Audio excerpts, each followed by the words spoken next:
Hello, I'm Kimberly Helkin in Washington with the top stories on Al Jazeera. Opposition leaders in Kyrgyzstan now claim to be in control of the government following deadly protests in the capital. The president, Kurmanbek Bakiev, fled the capital after thousands of demonstrators confronted police in Bishkek. At least 40 people were killed in the unrest. The U.S. military says it can't find its own video that shows 2 helicopters killing a dozen people in Baghdad in 2007, including 2 Reuters journalists. The helicopter gun sight video was released on Monday by a group called WikiLeaks. The military has told Al Jazeera that it should have kept a copy of that video. The recommendation that was signed off by the Brigadier General in charge says that they should keep this tape for training purposes for the gunners and helos. So technically, they were supposed to keep a copy. They just can't seem to find it right now.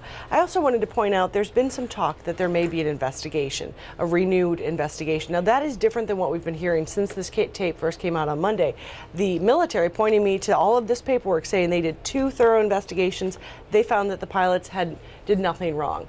Well, Reuters, and remember it was 2 of their journalists who were killed, they are now reporting that there may be a new investigation. My sources within the Pentagon are not saying that yet.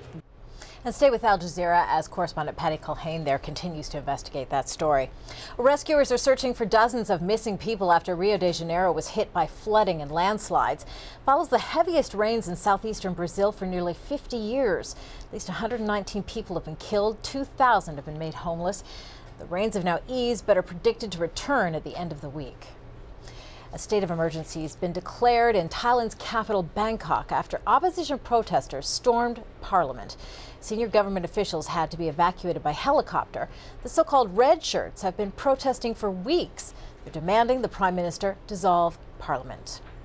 Well, more on our website. As always, you can find us with all of the latest news. We're updating it 24 hours a day, 7 days a week. That address, of course, aljazeera.net/English.